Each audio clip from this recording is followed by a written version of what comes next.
Israel's largest universities, including Hebrew University in Jerusalem, Tel Aviv University, Haifa University, Technion University, Institute of Technology, the Reichman University in Herzliya, that's where I studied, Ben Gurion University in the desert and the Negev, have all established themselves as world-class institutions here in Israel. Large numbers of international students can be found at all these universities, and now Israel's sending emissaries out to Jewish communities around the world to encourage high school students to study at these universities, and the hope is that many have strengthened their connection to Israel and eventually choose to make Aliyah.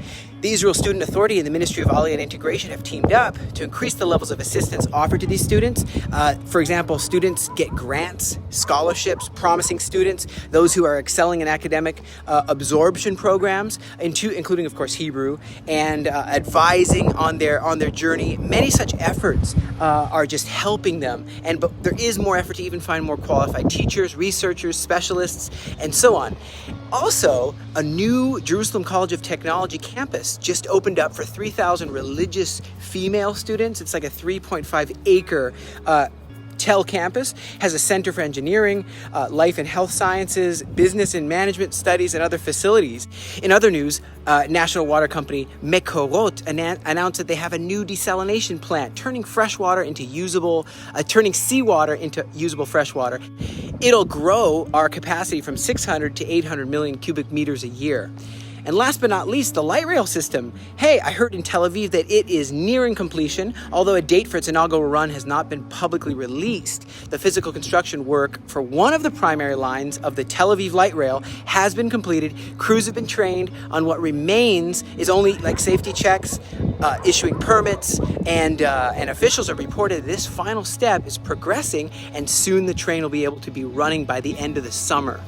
Meanwhile, conditions for Jewish diaspora communities continue to grow more difficult, leading to a steady increase in the number of Jewish people interested in making Aliyah to Israel. For example, in Pittsburgh, United States, the trial of Robert Bowers, who murdered 11 Jewish people in the Tree of Life Synagogue in 2018, it took a dramatic turn where he's been found guilty and the prosecution is trying to give him the death penalty. This brings in the Jewish people's hearts a feeling of an increase, according to the ADL, in the past 3 years, a spike in anti-Semitic crimes.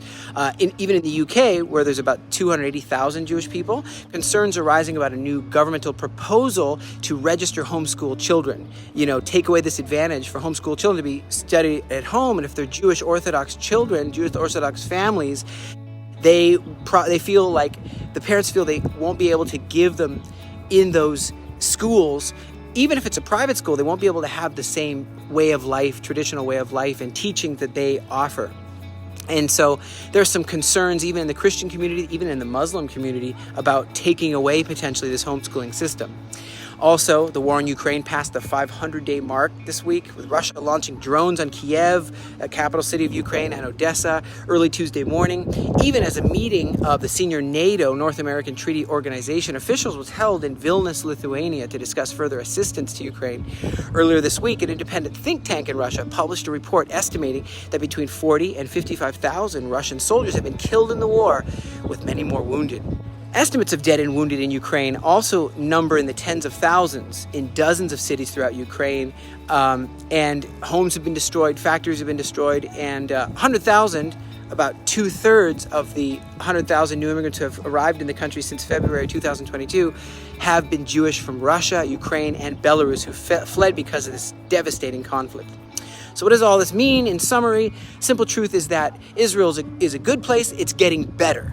And there are many economic, cultural, and political problems in Israel. Other countries have that too. Look around the world. All over the world, life for Jewish people is becoming more and more uncomfortable, while here in Israel, things are getting better. And the resulting movement is a wave of Jewish people coming to Israel that's already happening, but we believe is just going to increase in the next upcoming days, months, years ahead. And that's why the Aliyah Return Center, among other private initiatives here in Israel, is helping the government in this monumental task of greeting, absorbing, integrating, helping to get attached these new immigrants to this promised land, and to get them involved as fellow citizens. And we are expanding our facilities because the demand is increasing, and we need your help to move forward. So will you consider praying for us, partnering with us financially, Be sure to subscribe, click the notification bell, and please invite your friends to do the same and share this video so people can see what God is doing in the Galilee and how they can be a part of it, how we can serve God together. And thank you for being such a friend. I enjoy serving with you so much. So much for joining us. We look forward to keeping you posted as to the latest developments that relate to Aliyah and return and restoration. God bless you from the land of Israel.